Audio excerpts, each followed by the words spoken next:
Ano yung nasa fantasy mo na gusto kong maranasan yun? Yung mga nakikita kong ginagawa ng mga babae o nararanasan ng mga babae na nakakalakad, gusto kong maranasan yun. Simple lang naman po yung gusto ko, yung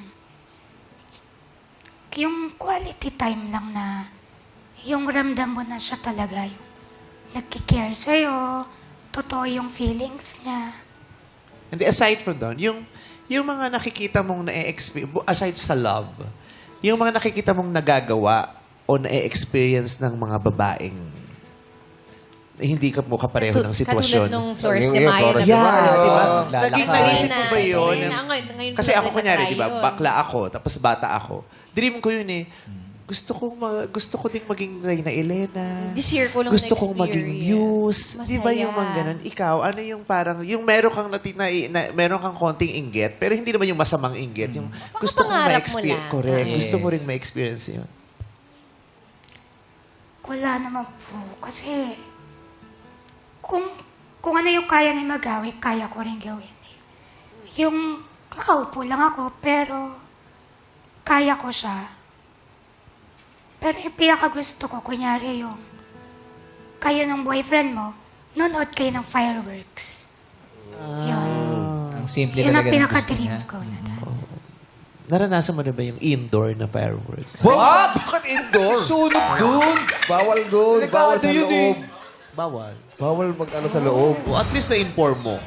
Gusto mo bang i-try yun? Woke na ako ngayon. Nakakita ka na ba ng gano'n? Katol.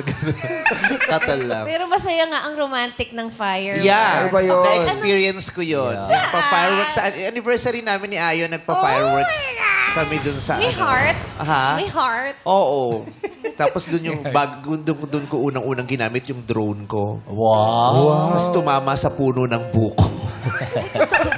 Ikaw nagpalipad. Nawasak yung drone. Oo, masaya mo experience din naman yung ganun. Pero nakakatuwa kasi yung sinasabi niyang wala akong masyadong naiisip kasi kaya ko namang gawin yung mga nagagawa nila. Nakaupo lang ako. Parang feeling ko yung na-feed niyo siya ng confidence. Alam mo yun, natulungan niyo siyang ma-strengthen yung confidence niya at hindi niyo masyadong nararamdaman na ang lungkot ng sitwasyon ko, hindi malungkot ang sitwasyon ko. Or missing out. Yes. Mga bagay-bagay. 'Di ba? Parang yung maliwanag sa na hindi ako nakakatayo, hindi ako nakakatakbo, pero Kaya ko rin gawin lahat yan. at pwede pa ding maging masaya. Hindi ba? Hindi masaya ka, ang dami mong nararanasan na masasaya at magaganda pa rin. No? Sa piling ng iyong mga Opo. iyong mga kapamilya. Hindi naman, yung puno na sila ng love sa akin. Kaya okay ako doon. Yeah po. Yun po yung mini-make sure namin every day. Yun po, Umiyak ka na na naman. masaya siya. Ganon. Hindi ako umiiyak. Na masaya po siya, ganon. Na okay siya, yung secured siya. Oo.